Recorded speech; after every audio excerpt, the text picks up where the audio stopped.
Hello साथियों, स्वागत है आप सभी का हमारे यूट्यूब चैनल पर।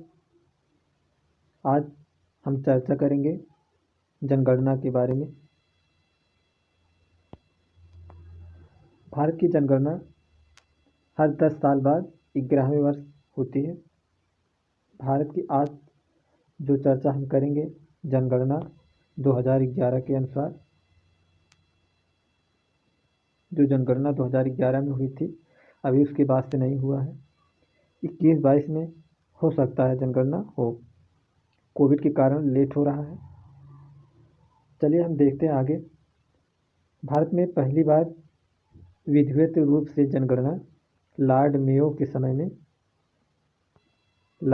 समय 1872 में हुई थी, लेकिन वह नियमित नहीं थी कि कितने दिन बाद फिर अगली जनगणना होगी। बस एक बार हुई थी तो हुई थी, लेकिन उस व्यवस्था को आगे जारी किया नियमित रूप से लॉर्ड रिपन ने 1881 में। आज़ाद भारत की पहली जनगणना, जब हमारा देश आज़ाद हुआ उसके बाद सबसे पहली जनगणना जो हुई वह 1951 में हुई। जनसंख्या का महाविभाजन काल जो है 1921 को कहा जाता है। जनसंख्या का महाविभाजन काल सन 1921 को कहा जाता है। और विश्व में जनसंख्या दिवस 11 जुलाई को मनाया जाता है। जनगणना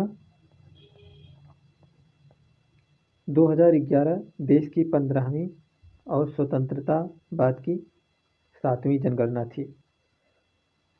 जो हमारे देश की 2011 में जनगणना हुआ था वह देश की 15वीं, और जब से देश सन 1951 में जनगणना हुई थी उसके बाद का 7वां जनगणना था। और इस अनुसार जो 2021 में जनगणना होगी, 2021 की जनगणना वो स्वतंत्रता के बाद 8वीं और आज़ादी से हमारी 16वीं जनगणना होगी। चलिए आगे देखते हैं।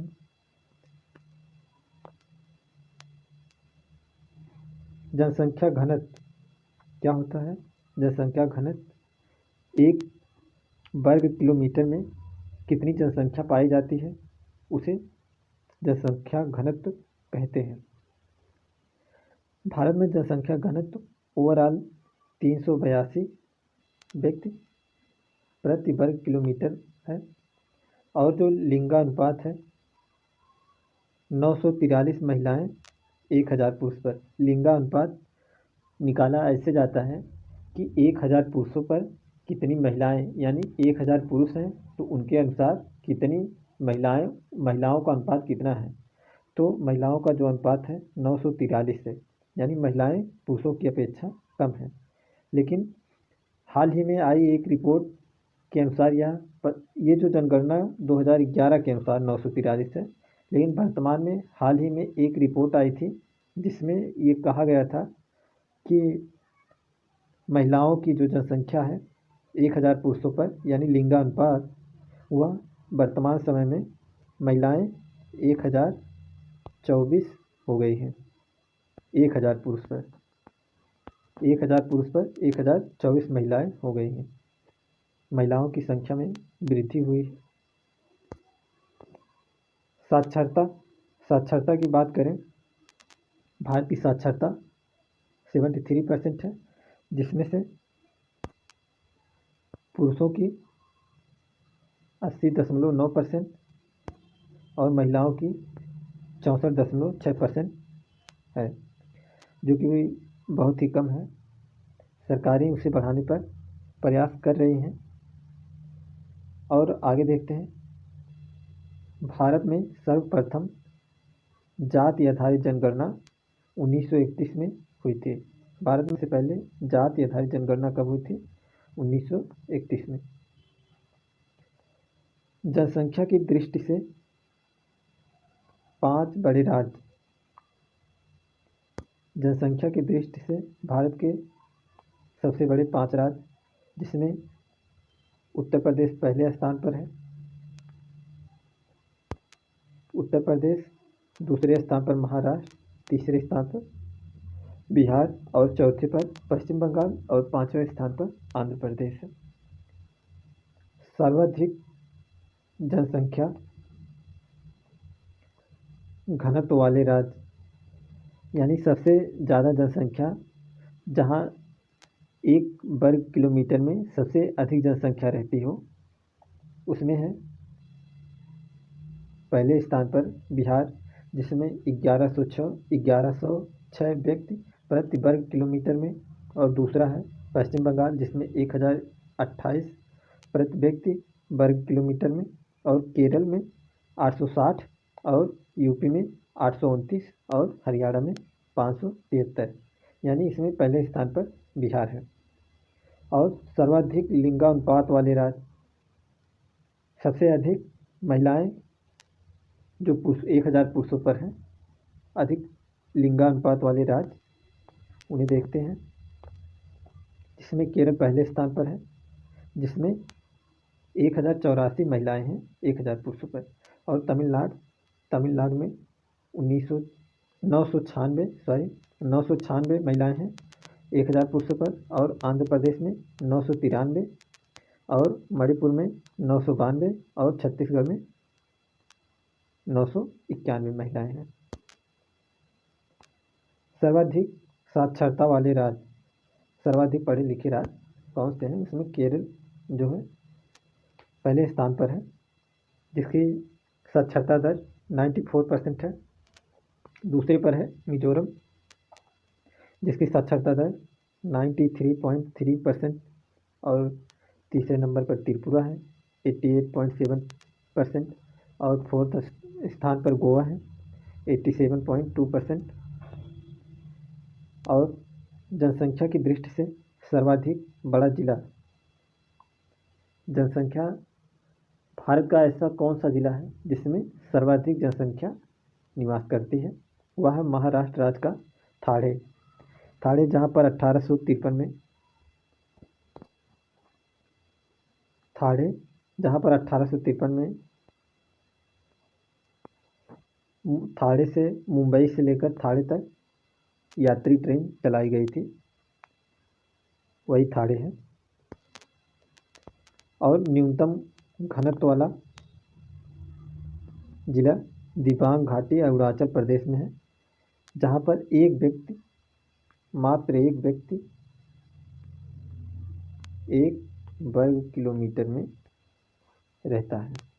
वहाँ पर जनसंख्या बहुत कम है। वर्तमान समय में भारत के जनगणना आयोग कौन है? विवेक जोशी।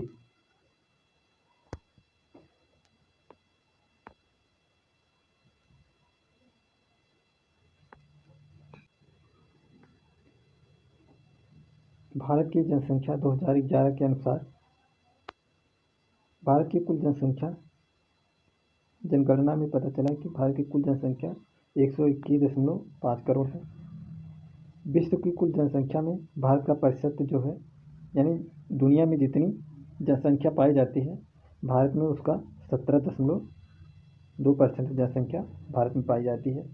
और भारत में जन्म वृद्धि दर जो है 18.84 करोड़ जो है 17.7%।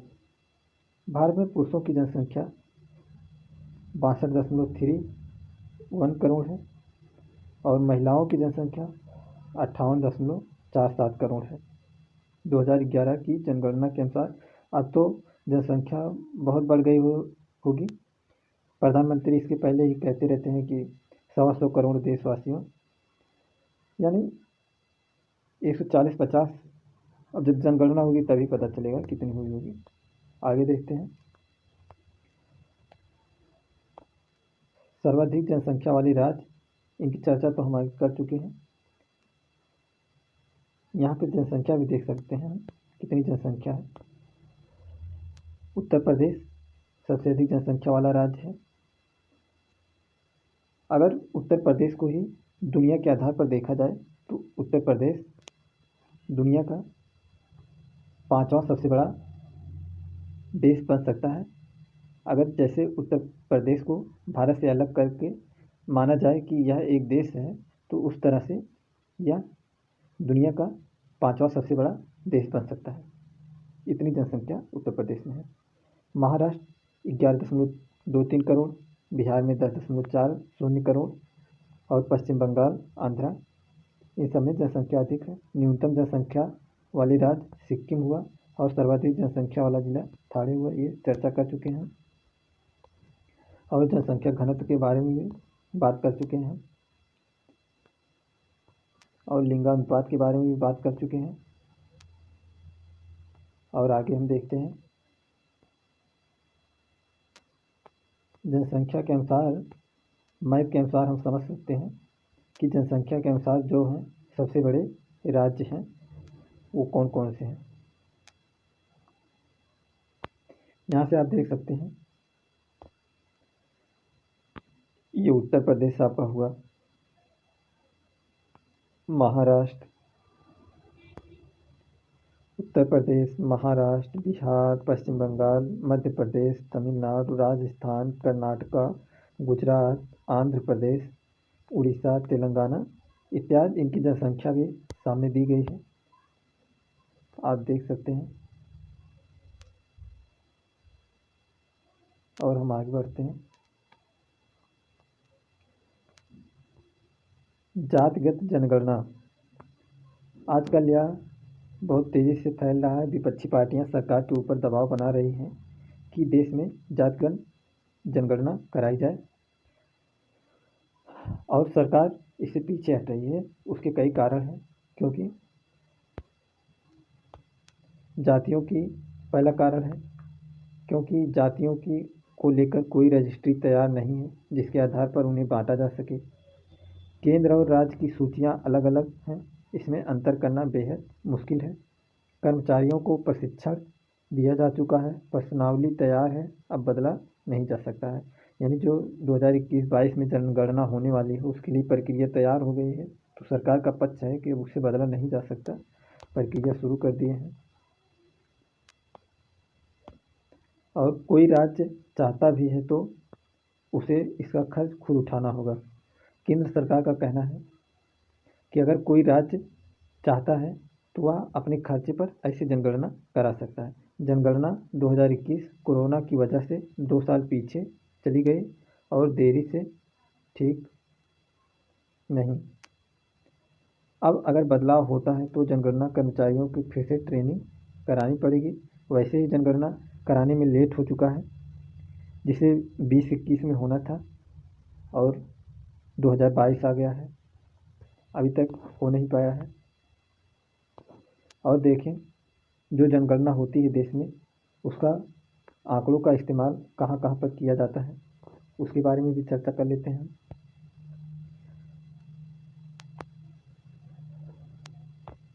जनगणना के द्वारा जो डेटा हमें प्राप्त होता है, इस डेटा का इस्तेमाल सरकारी योजनाओं, जैसे सरकार उज्ज्वला योजना लेकर आई, उज्ज्वला योजना के तहत कितने लोगों को गैस सिलेंडर बांटना है, इन सब का पता सरकारें इसी माध्यम से लगाती हैं। निर्वाचन कार्ड बनवाना है, आधार कार्ड बनवाना है, खाते खुलवाने के लिए इत्यादि, या हर घर नल से जल देने की जो सरकार की व्यवस्था है, या आयुष्मान व्यवस्था है, उन सब में सरकार जनगणना के आधार पर पता कर लेती है कि देश में कौन कौन ऐसे हैं जो इन योजनाओं का लाभ लेने के लिए सही तरह से उपयुक्त हैं। और गांव, शहर और वार्ड लेवल तक के डेटा का एक इकलौता प्राइमरी सोर्स होता है। और सबसे बड़ा कारण ये भी होता है, इसका उपयोग जो होता है लोकसभा, विधानसभा और स्थानीय निकाय की सीटों का परिसीमन और आरक्षण में इस्तेमाल किया जाता है। जनसंख्या की जनगणना हो जाने के कारण जो लोकसभा सीटों में बढ़ोतरी या विधानसभा में बढ़ोतरी या किसी राज्य का परिसीमन करना हो, इन सब का प्रक्रिया में थोड़ी आसानी हो जाती है।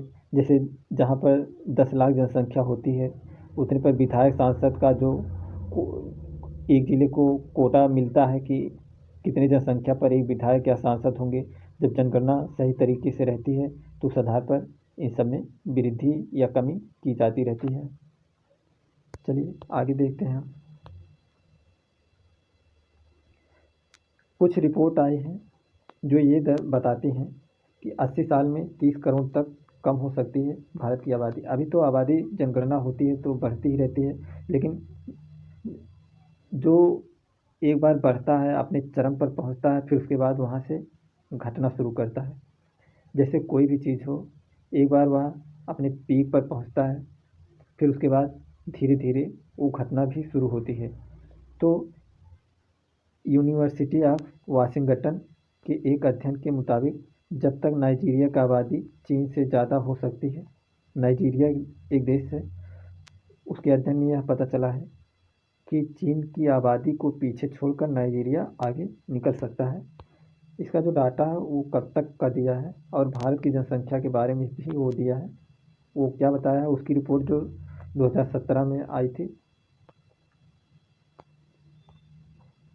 2017 की रिपोर्ट में उसने कहा है कि सन 2100 में, यानी अभी 22 चल रहा है, यानी अभी 2000 चल रहा है, ये बोला है सन 21,000 में,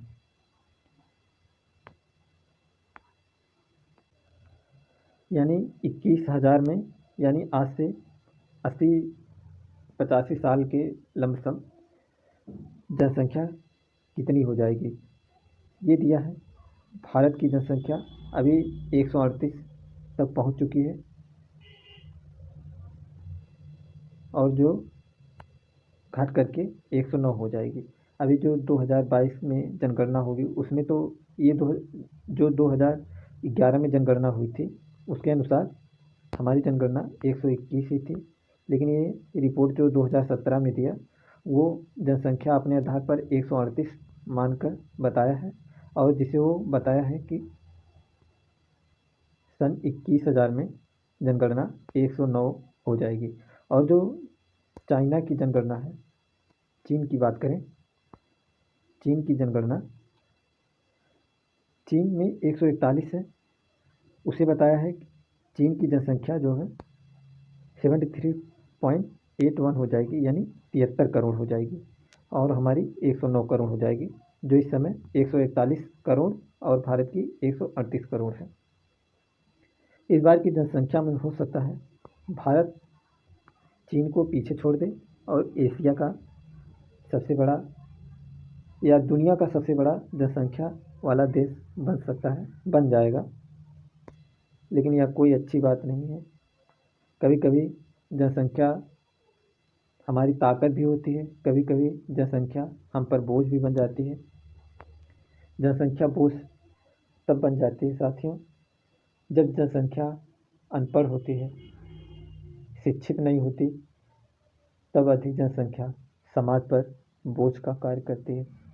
जैसे एक परिवार में अगर 2-4 लोग पढ़े लिखे रहते हैं, वो आगे नौकरी और बिजनेस में सब आगे बढ़ते जाते हैं, लेकिन जो अनपढ़ गंवार होते हैं, शिक्षा नहीं होती उनके पास, वो उनके ऊपर बोझ बने रहते हैं।